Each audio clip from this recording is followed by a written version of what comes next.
Picture this: New York, London, Amsterdam, Barcelona, monuments to capitalism.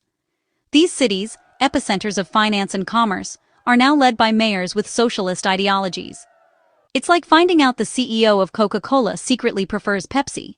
How did the beating hearts of capitalism get a socialist pacemaker? Today we dive into this political paradox. We'll explore 4 iconic cities and their socialist mayors. Is this a protest against inequality, or the dawn of a new era? Grab your popcorn.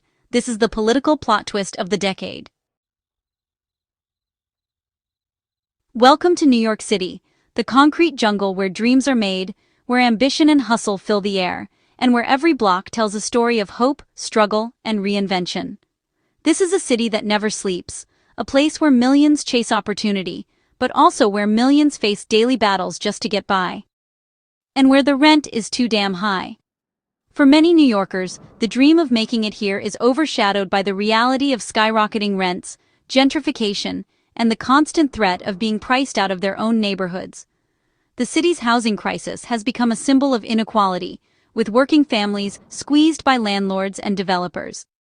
Enter Zohran Mamdani, a democratic socialist who shook the city's political landscape. With a message that resonated from the Bronx to Brooklyn, Mamdani emerged as a new kind of leader, one who dared to challenge the status quo and speak directly to the frustrations of everyday New Yorkers. A first-generation Ugandan Indian American, Mamdani is a housing counselor with a passion for change. He's walked the same streets as his constituents, listened to their stories, and seen firsthand the toll that unaffordable housing and stagnant wages take on families.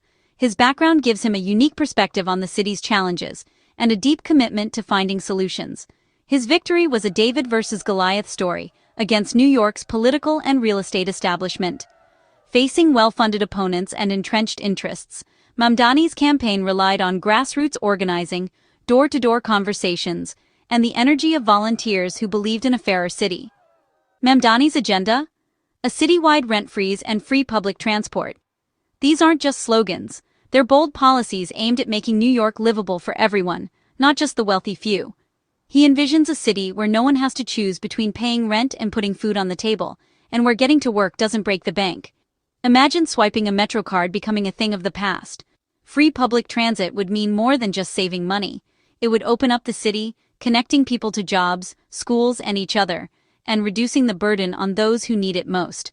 He even proposed government-run supermarkets to combat food deserts.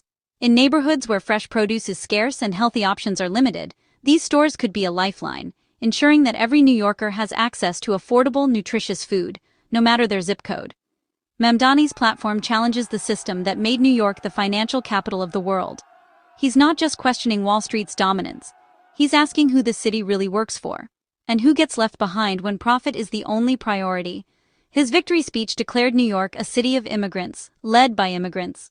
It was a powerful reminder that the city's strength comes from its diversity, its resilience, and its willingness to welcome those seeking a better life.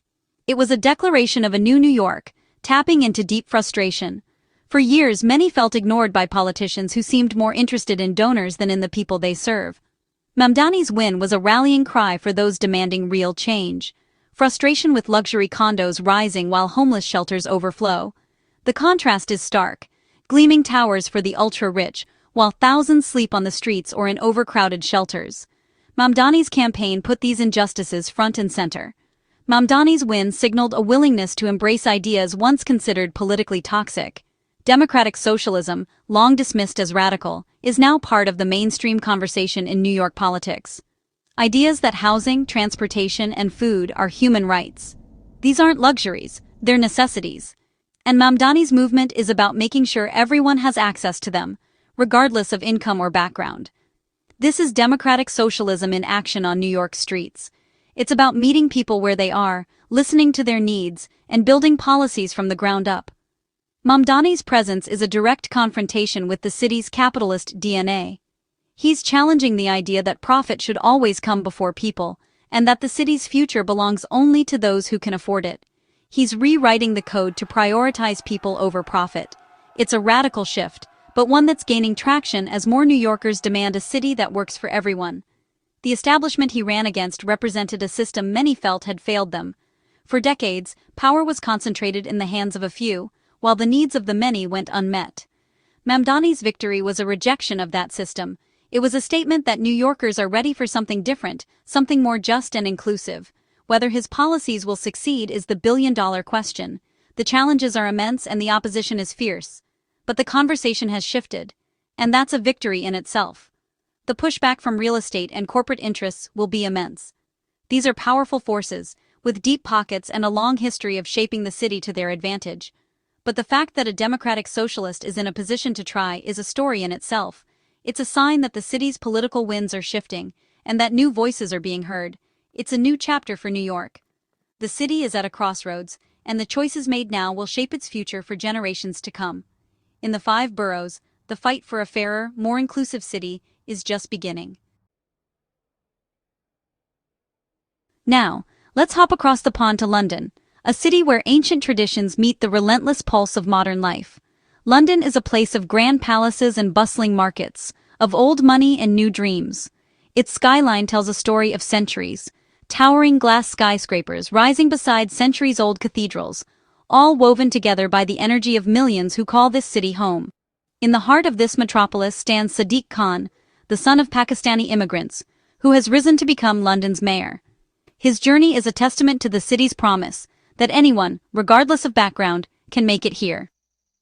Sadiq's story begins in a modest council flat, where he grew up as one of 8 children. His father drove London's iconic red buses, and his mother worked long hours as a seamstress. Their sacrifices and hard work shaped Sadiq's values and his deep connection to the working-class communities of London. When Khan was elected, it was more than just a political victory. It was a landmark moment for London. His win symbolized hope for a city that thrives on diversity, where people from every corner of the globe come together to create something greater than the sum of its parts. As a proud member of the Labour Party, Khan's politics are rooted in the traditions of trade unions and the fight for social justice. The Labour Party itself was born from the struggles of working people, and Khan carries that legacy forward, championing the rights of ordinary Londoners. But London is a city of stark contrasts. While some live in luxury penthouses, others struggle to afford basic necessities. The gap between rich and poor is visible on every street, and the city's wealth is far from evenly distributed. That's why Khan has made affordable housing a cornerstone of his agenda. He's also taken on the city's notorious air pollution, pushing for cleaner air and healthier neighborhoods. And for millions who rely on public transport, he's worked to freeze fares, making it just a bit easier to get by in this expensive city. Yet, being mayor of London means walking a tightrope. Khan must balance the demands of global finance and big business with the needs of everyday people. He's constantly negotiating between the city's role as a global economic powerhouse and its responsibility to those who feel left behind. In many ways, Khan is a socialist-minded leader at the helm of a city driven by capitalism. His challenge is to make London work for everyone, not just the privileged few. His presence in City Hall is a powerful symbol of London's changing identity, a city that is constantly evolving, shaped by waves of migration and the dreams of new generations. The city's deep capitalist roots are undeniable, but so too is the growing demand for fairness, equality, and a more just society. Protests, debates, and activism fill the streets, as Londoners push for a future that reflects their values. Sadiq Khan embodies this ongoing struggle, grappling with London's past, navigating its present, and striving to shape a future where opportunity is truly open to all. Welcome to Amsterdam, a city of canals and the world's first stock market. Meet Femke Halsema, Amsterdam's first female mayor from the Green Left Party. Her political background is in social justice and civil liberties. Halsema leads a city with a 400-year-old capitalist legacy. Her mayorship is about rebalancing priorities, tackling over-tourism, and prioritizing residents. Amsterdam is dealing with a housing crisis, rising inequality, and the need for public services. Halsema's focus is on sustainability, both environmentally and socially. Her leadership represents a modern European form of managing capitalism's excesses. It's an attempt to civilize the market, making it serve the people. Even in the birthplace of the stock market, citizens question capitalism's direction. Finally, let's journey to Barcelona, a city renowned for its breathtaking architecture, vibrant culture, and a history that pulses through every street and square. From the whimsical curves of Gaudi's Sagrada Familia to the bustling energy of La Rambla, Barcelona is a place where tradition and innovation collide in spectacular fashion. But beyond its postcard-perfect beauty, Barcelona is also a fierce economic powerhouse. It's a major engine of the Spanish economy, home to thriving tech startups, international business headquarters, and a creative spirit that draws entrepreneurs from around the world. The city's business districts buzz with activity, and its reputation as a tech hub continues to grow, attracting talent and investment at a rapid pace. Yet beneath this surface of prosperity, a different story unfolds. The influx of global capital and waves of tourism have sent rents skyrocketing, making it increasingly difficult for ordinary Barcelonans to afford to live in their own city. Neighborhoods that once thrived on local character are now facing the pressures of gentrification, as longtime residents are pushed out and replaced by short-term rentals and luxury developments. This is the challenge that Jaume Collboni, a prominent member of the Socialist Party of Catalonia, has inherited. Collboni steps into the spotlight following the tenure of Ada Colau, a former housing activist who made history as mayor by putting the housing crisis at the center of city politics. Both leaders have become symbols of resistance against the forces of unchecked development and inequality. Collboni's task is immense: to balance economic growth with social justice, and to ensure that Barcelona remains a city for everyone, not just the wealthy or the well-connected. Navigating the legacy of his radical predecessor, Collboni has doubled down on ambitious policies to tackle the housing crisis. He's championing the construction of new public housing, expanding rent controls, and working closely with local communities to protect vulnerable residents. His administration is determined to make affordable housing a reality, not just a campaign promise. At the same time, Barcelona is taking bold steps to regulate short-term rentals, which have been blamed for driving up prices and hollowing out neighborhoods. The city government is actively enforcing new rules, limiting the number of tourist apartments and cracking down on illegal listings. These efforts have turned Barcelona into a living laboratory for progressive urban policy, watched closely by cities around the world facing similar challenges.